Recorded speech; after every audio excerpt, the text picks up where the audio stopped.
Alors aujourd'hui, on va commencer une nouvelle partie qui sera consacrée à l'étude des systèmes d'interférence à division d'amplitude. Donc on va voir en particulier la lame à face parallèle, la lame coin, dans une autre partie, dans la partie 4.2, donc la lame coin au coin de verre et puis le dispositif de Newton. Alors, premièrement, on va définir la lame à face parallèle. Donc la lame à face parallèle est un matériau homogène, transparent et limité par deux dioptres plans parallèles entre eux. Donc en gros, c'est une vitre de verre. Donc c'est comme on la voit ici j'espère que vous pouvez la voir. Donc voilà, donc on a deux dioptres, donc le premier et le deuxième qui sont parallèles entre eux et qui vont limiter un milieu homogène, transparent, d'indice de réfraction n. Donc là, c'est un verre, donc c'est n égale à 1,5. Alors on la schématise comme on le voit ici. Donc là, on a une lame à face parallèle plongée dans un milieu d'indice n1. Donc là, on a n1 et ici n2. Alors, lorsqu'un rayon lumineux maintenant rencontre un dioptre, donc le premier dioptre là, la lumière en ce point d'interface, donc n1, n2, donc la lumière ici, elle va subir une division d'amplitude. Ou bien, une partie de cette lumière, elle sera réfléchie, et puis une deuxième partie, elle sera réfractée. De même sur le deuxième point, d'interface maintenant N2, N1, la lumière, elle sera réfléchie au sein de la lame, et puis une autre partie, elle sera transmise ou bien réfractée. Donc on peut continuer sur les différents points d'interface, et enfin, on va se retrouver avec une série avec deux séries, d'une infinité de rayons. Alors, deux séries, c'est-à-dire une série de rayons réfléchis et puis une autre série de rayons transmis. Alors, ces rayons-là, ils sont parallèles entre eux et ils vont se superposer à l'infini, ou bien ils se rencontrent à l'infini, ou bien au plan focal d'une lentille convergente. Donc, si on place une lentille convergente ici, ces rayons-là, ils vont se superposer au plan focal image de la lentille. Alors, maintenant, pour la division d'amplitude, alors, la division d'amplitude ne se réalise pas de façon équitable. C'est-à-dire, par exemple, si on a 100% de lumière incidente, on ne va pas avoir 50% réfléchi et 50% réfracté, ou bien transmis. Alors pourquoi? Parce que ces taux de réflexion et de transmission, ils sont donnés ou bien ils sont gouvernés par les coefficients de Fresnel. Alors qu'on va définir maintenant. Alors on a un coefficient, alors on appelle le coefficient de réflexion de Fresnel d'un rayon incident d'un milieu N1 vers un milieu N2 qui est égal à N1 moins N2 sur N1 plus N2. De même pour le coefficient de transmission d'un rayon incident d'un milieu N1 vers un milieu N2, qui est égal à 2 fois N1 sur N1 plus N2. Alors maintenant, pour comparer les intensités, on va introduire les pouvoirs de réflexion et de transmission. Donc, R, c'est le rapport d'intensité d'un rayon réfléchi sur le rayon incident, qui est égal à la valeur absolue du carré de R1,2, du coefficient de réflexion de Fresnel au carré. Et naturellement, donc, en absence d'absorption du matériau, donc la partie transmise qui est égale à 1 moins R. Donc c'est 100 ou bien 1 moins la partie réfléchie. Alors on va illustrer cela par un exemple. Alors on va prendre un faisceau de lumière issu d'une source ponctuelle tombant sur une lame transparente plongée dans l'air. Donc N1 est égal à l'indice de l'air, donc c'est 1, et N2 c'est une lame verre, ou bien une lame de verre, donc N2 est égal à 1,5. Alors maintenant, on va considérer qu'on a 100% de la lumière incidente. Alors la partie réfléchie sur ce premier point-là est égal à R fois I0. Donc, soit ça I0, donc ça c'est R fois I0. Avec R, il est égal à R12 carré, donc c'est le coefficient de Fresnel de réflexion carré, qui est défini par N1 moins N2. Donc c'est 1 moins 1,5 sur 1 plus 1,5, le tout carré. Et donc ça donne 0,04. Donc R égale à 0,04, c'est-à-dire qu'on a 4% de la lumière incidente et sera réfléchie. C'est-à-dire si on a ici 100% de cette lumière qui arrive en ce point, alors 4% de l'intensité de cette lumière, elle est réfléchie. Et donc le reste, il est transmis à l'intérieur de la lame, ou bien il est réfracté. Alors le reste, c'est-à-dire quoi? C'est 100 moins 4. Donc c'est 100 moins 4%, donc ça fait 96%. Alors T, je rappelle que T c'est 1 moins R, donc c'est 0,96. Donc on a 96%, il est transmis à l'intérieur.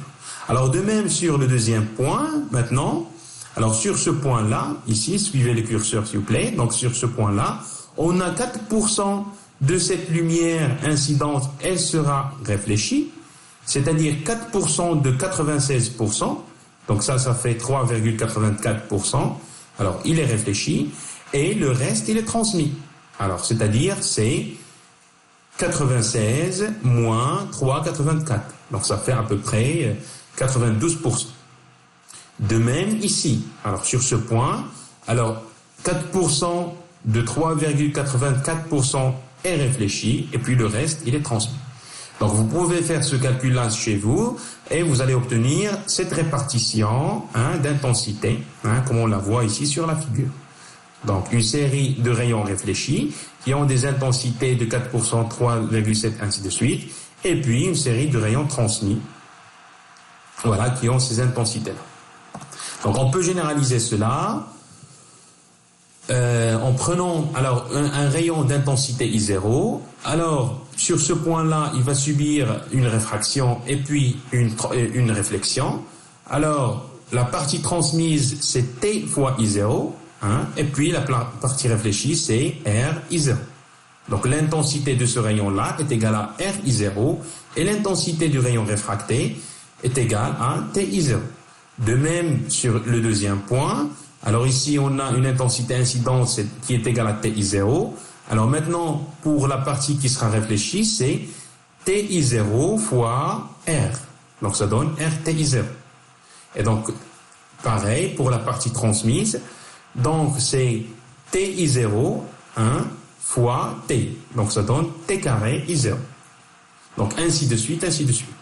Alors, pour une réflexion ou bien pour la énième réflexion, alors, l'intensité de ce rayon-là, il sera R2N plus 1, T carré I0. Et de même, pour la partie transmise, c'est R2N, T carré I0. Alors, je rappelle que chaque rayon incident, il donne deux séries d'une infinité de rayons qui se superposent à l'infini. Alors, comme remarque, en transmission, on constate que le rayon sortant est beaucoup plus intense que les rayons suivants. Alors, si vous remarquez ici l'intensité, alors celui-là, il est de 92%, alors que les autres, ils sont plus faibles par rapport au premier rayon. Alors ceci, il va influencer la figure d'interférence. Donc ici, les interférences, ils sont quasi invisibles parce que le premier rayon, il risque, alors on a un mauvais contraste parce que le premier rayon, il risque de masquer le deuxième rayon. Par contre, en réflexion, on note que les deux premiers rayons ont des intensités comparables, ce qui produit des interférences contrastées.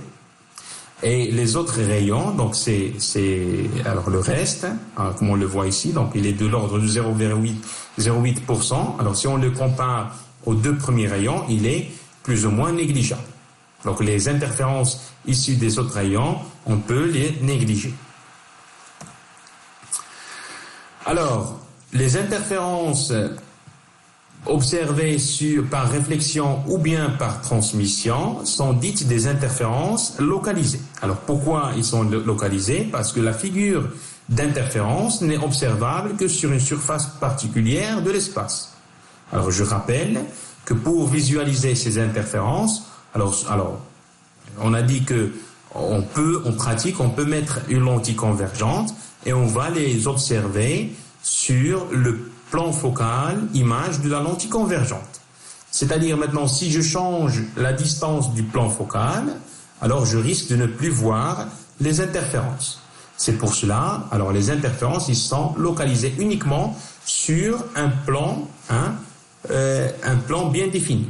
Donc on parle d'interférences localisées. Alors maintenant, on va étudier le dispositif ou bien la lame à face parallèle. Alors une lame à face parallèle, c'est ce qu'on voit ici dans cette figure, par exemple, dans cette image. Alors on va considérer une lame à face parallèle transparente d'épaisseur E et d'indice de réfraction N qui sera éclairée par une source de lumière monochromatique. Et maintenant, on va étudier ou bien on va calculer la différence de phase, delta phi, en fonction de l'indice de réfraction et de l'épaisseur. Alors, il y a une remarque importante. Alors, pour vous rappeler, on a vu la dernière fois, en partie 3.2, que lors de la réflexion d'un milieu, d'un milieu moins réfringent vers un milieu plus réfringent, donc d'un indice de milieu N1 vers N2, tel que N1 inférieur à N2, alors cette réflexion, il s'accompagne d'un déphasage de pi et d'une différence de marge de lambda sur 2. Alors, contrairement, c'est-à-dire que si la lame à face parallèle est plongée dans l'air, alors la première réflexion, elle va induire un déphasage supplémentaire de pi, donc une différence de marge physique de lambda sur 2, tandis que la deuxième réflexion, donc sur le deuxième dioptre, on n'aura pas un déphasage supplémentaire. Pourquoi? Parce que le rayon incident, il vient d'un milieu plus réfringent vers un milieu moins réfringent. Je rappelle que la lame, ici, elle est plongée dans l'air. Donc N1 égale à 1, N égale à 1,5, et le deuxième, c'est l'air. Il faut bien se rappeler de ce détail-là.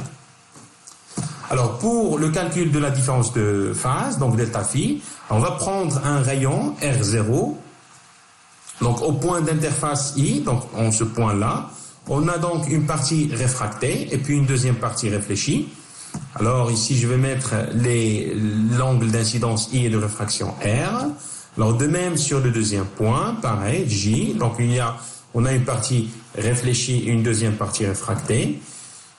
Et pareil, donc au point K, la même chose. Donc une partie réfléchie, ici que je n'ai pas tracé, et puis une deuxième partie réfléchie. Donc le rayon 1 et le rayon 2, ce sont deux rayons issus par réflexion, et ils sont parallèles entre eux. Donc cet angle-là, c'est I, celui-là ici, c'est I, et de même, celui-là, c'est I. On a toujours la même inclinaison, ou bien une inclinaison égale. Elle est constante. I est constante ici.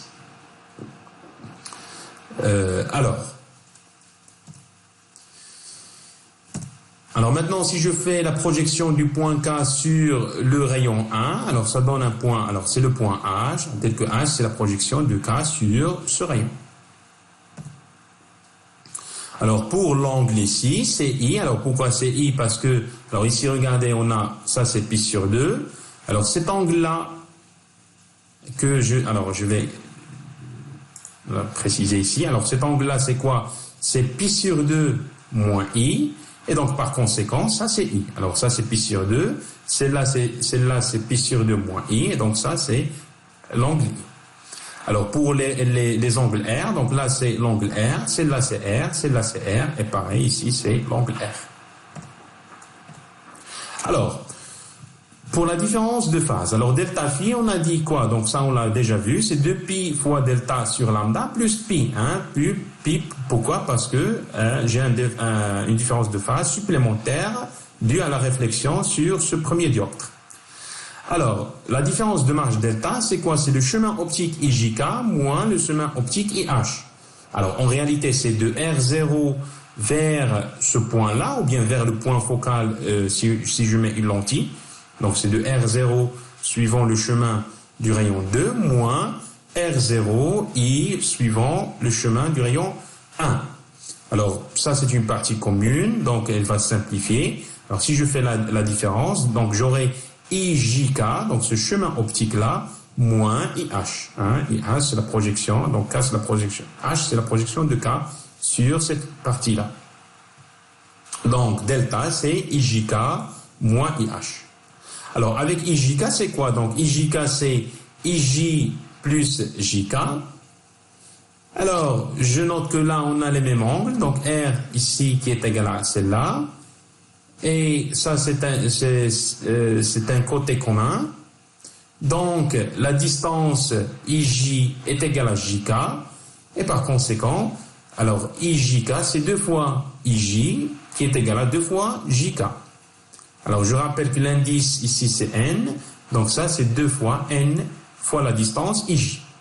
Alors, de même pour IH, le chemin optique IH. Alors, IH, donc la lame est plongée dans l'air. L'indice, c'est N égale à 1. Donc, le chemin optique IH est égal à la distance IH.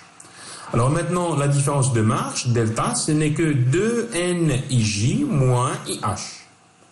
Alors, je vais essayer de chercher, d'exprimer IJ. Alors, je vais prendre, ou bien je vais considérer le premier triangle IJM. Donc, c'est un triangle rectangle. Alors, on a le cosinus de R, c'est quoi? C'est JM. Alors, c'est JM sur IJ. Donc, c'est E sur IJ. Et donc, IJ, ce n'est que E cosinus R. Donc, le chemin optique IJK, c'est 2 fois NIJ. C'est donc 2NE sur cosinus R.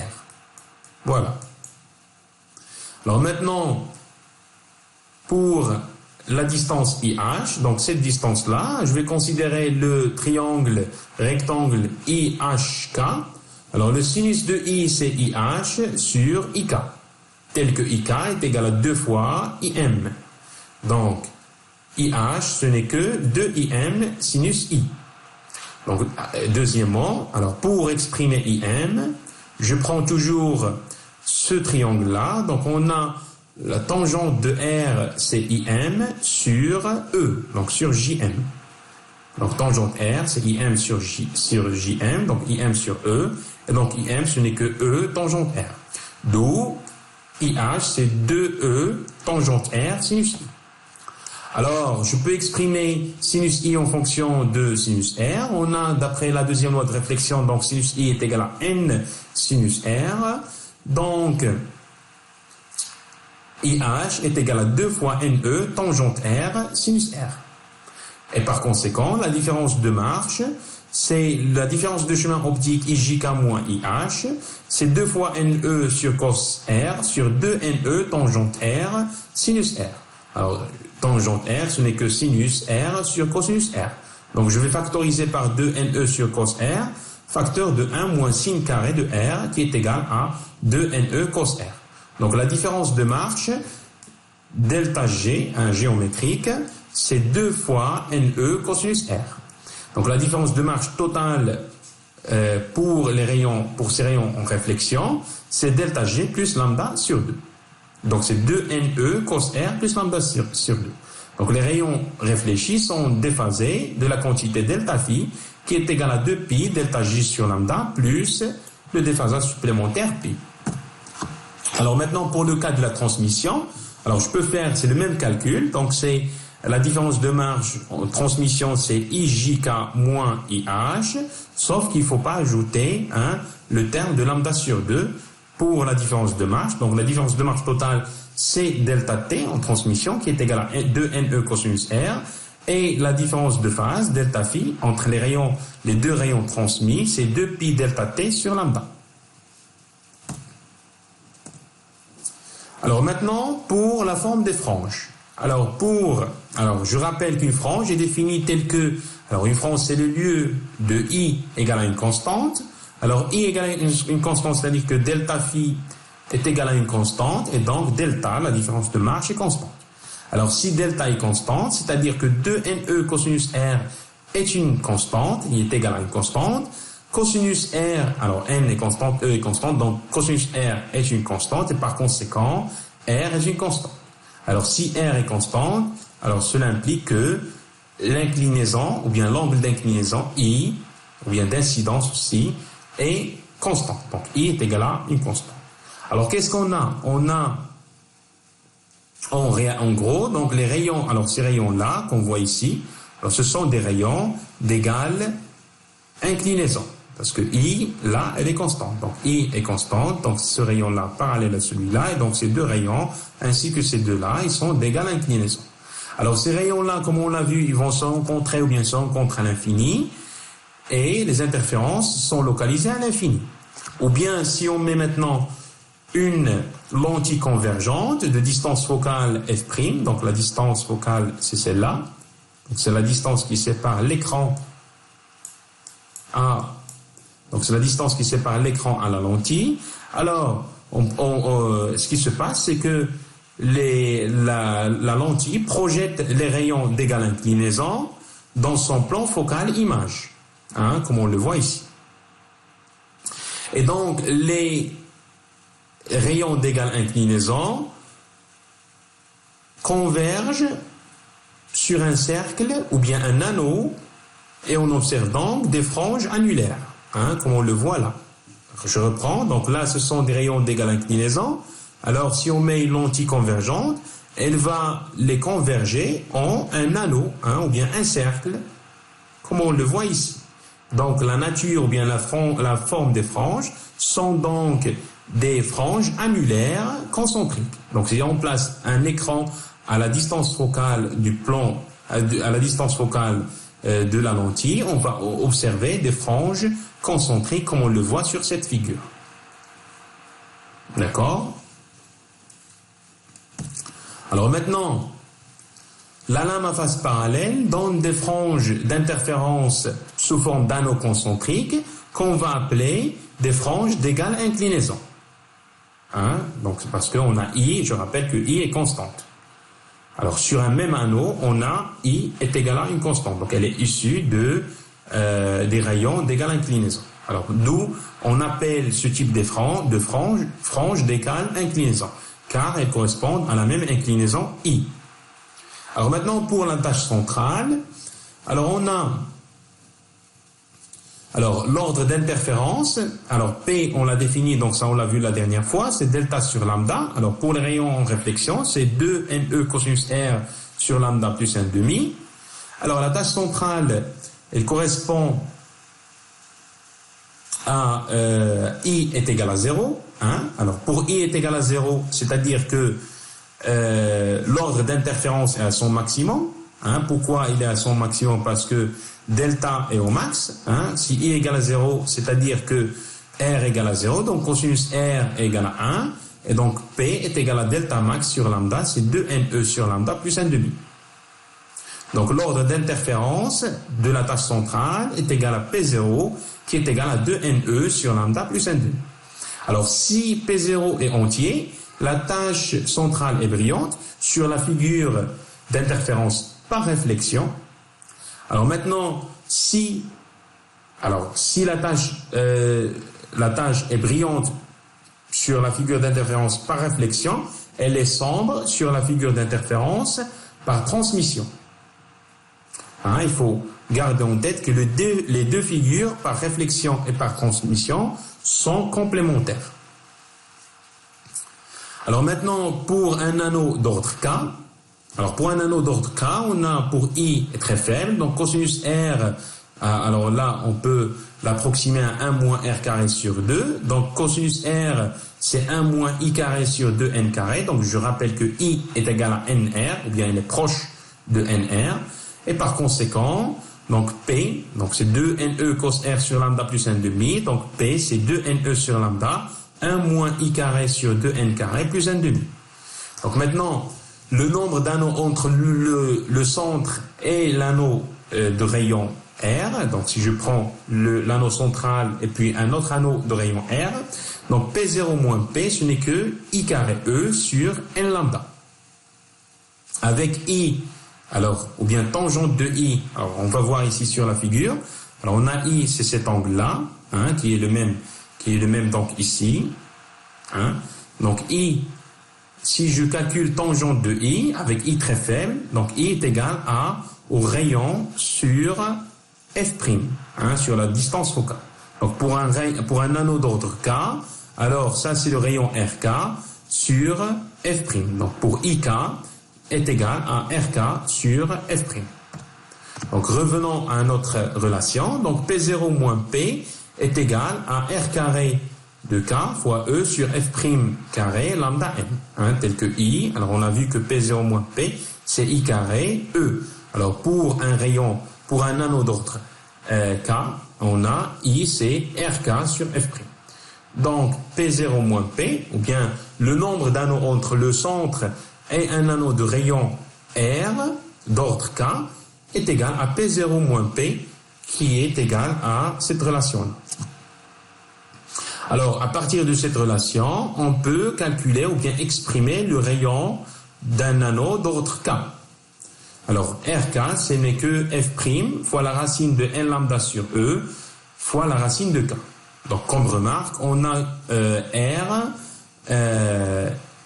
et s'écrit en fonction de 1 sur, ou bien d'une constante sur la racine de E. C'est-à-dire, plus la lame est large, hein, ou bien plus l'épaisseur est grande, plus les rayons vont se serrer, hein, plus R est petit.